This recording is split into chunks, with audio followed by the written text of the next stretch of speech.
Dawson Knox to undergo wrist surgery, and we have news today that Nick Bolton also going under the knife for a wrist surgery, and the timetable was presented as 2 months. Now, the rumor right now is that we don't have a timetable for Dawson Knox and his return, but it kind of goes to show you the extent of what a wrist surgery entails. But welcome to my channel, Bills News Consolidated. We need to discuss Dawson Knox potentially being out for a long time here for the Buffalo Bills, undergoing a wrist surgery, and it has been nagging him.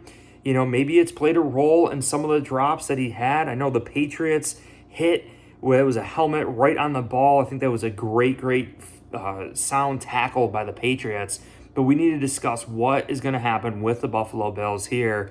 And I want to remain positive. You know, I think it's really going to be Dalton Kincaid's season now. You know, Dalton Kincaid is going to have his opportunity to get all the looks, get all the targets, similar to what I was talking about in prior weeks. Like, why is Sam Laporta's stats shattering Kincaid's? Why is Luke Musgrave, another rookie tight end, why are his stats so much higher than Dalton Kincaid? It's because they're not utilizing the 12 personnel. Like, they are the tight end on that team. So now Dalton Kincaid is going to be that tight end for the Buffalo Bills. And we see the game that he had yesterday.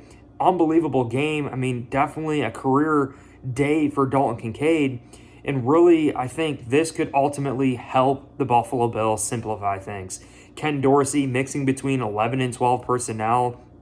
You know, I know Dawson Knox is still a great player. He's a great blocker, a better blocker than Dalton Kincaid, that's for sure. But, you know, maybe this will help simplify things for the Buffalo Bills. You know, Dawson Knox, to me, he got paid a lot of money, you know, and I think Dawson Knox definitely gets a little bit too much flack from Bills Mafia. I think his run after the catch ability is there. I mean, stiff-arming guys, doing some big-time things, and really his only critique is the drops, right? He does have a decent amount of drops. I think he's at like 27 overall drops, or maybe 28 overall drops throughout his career in Buffalo. But again, will this help Ken Dorsey maybe simplify things? I think it just might. You know, the Bills are definitely going to be sticking and going back to that 11 personnel, only one tight end on the field. No more 12 personnel with two tight end looks and all these things. And really, when you look at the stats, the Buffalo Bills have been more successful running the football out of 11 personnel. You know, you think we would be more successful having an additional tight end out there, basically an additional blocker out there compared to like a wide receiver who's not necessarily known to be a good blocker.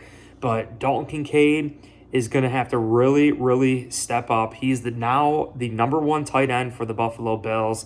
You know, and you really go back throughout the years, the Bills really have not had this talented of a tight end as our starter. You know, even Dawson Knox joked when Kincaid got drafted. You know, Dawson Knox was like, man, I think I had 16 receptions throughout my entire college career. He was shadowed by A.J. Brown and D.K. Metcalf at Ole Miss. So Dawson Knox was an afterthought in college, whereas Dalton Kincaid, he had earth-shattering freaking numbers coming out of college. You know, last year and the year before that, 8 receiving touchdowns. I mean, it totally had the best stats coming out in this year's NFL draft out of any tight end. So Dalton Kincaid, I mean, this is his opportunity, you know, to really shine. I think the Bills are really going to have to simplify things, get out of that 12 personnel, and just ball out with Dalton Kincaid. He's that receiving threat. He doesn't have the drops. You know, he was brought here to be a Travis Kelce, to be that outlet for Josh Allen. Dawson Knox, you know, Charles Clay, you know, all these other tight ends that we've been mixing with here throughout the years.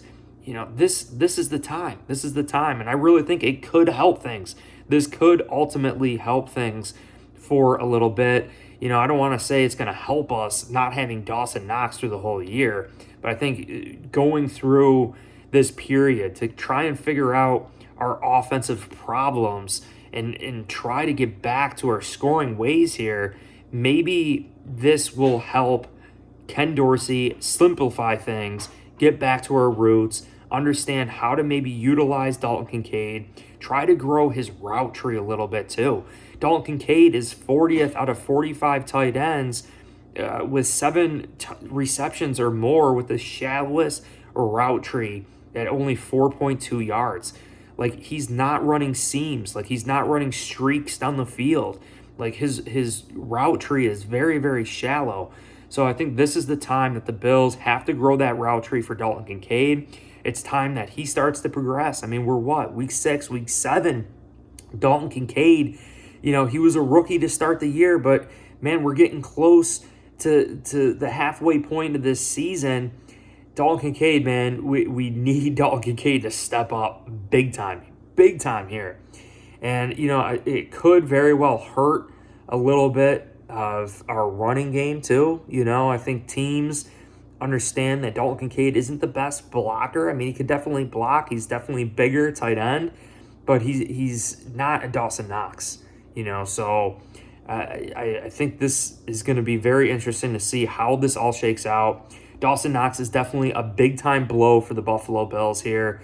We always talk about having years and continuity. Josh Allen is now throwing to Kincaid, who's a rookie in year 1 with Josh Allen. He's throwing to Deontay Hardy, who's in year 1 with Josh Allen. Trent Sherfield, who's in year 1 with Josh Allen.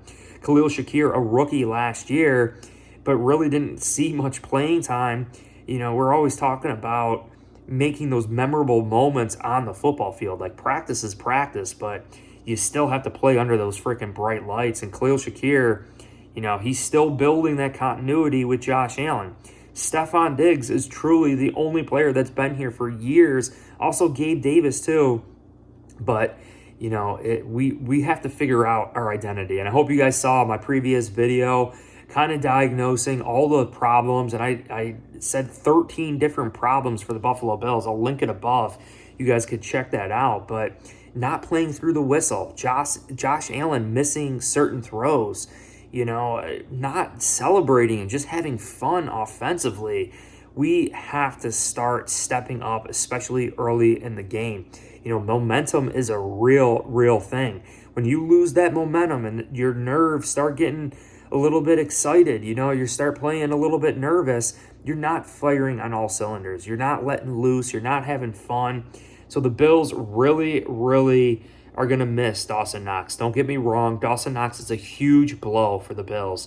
But during this time where we need to figure ourselves out, where we've had offensive struggles, where we know Dalton Kincaid is a better receiving tight end than Dawson Knox, knowing that our defense is depleted with some of the best players on our team, period.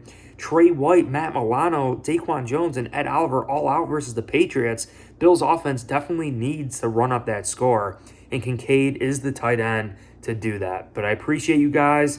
Still think, the season is not entirely lost here. Things have just gotten dramatically harder, but crazier things have happened. If you enjoyed this video, hit like, subscribe for future content. Releasing videos every single day, sometimes multiple times a day. Heal up, Dawson Knox. Hopefully it's not a 2-month like Nick Bolton. Appreciate you guys. Go Bills.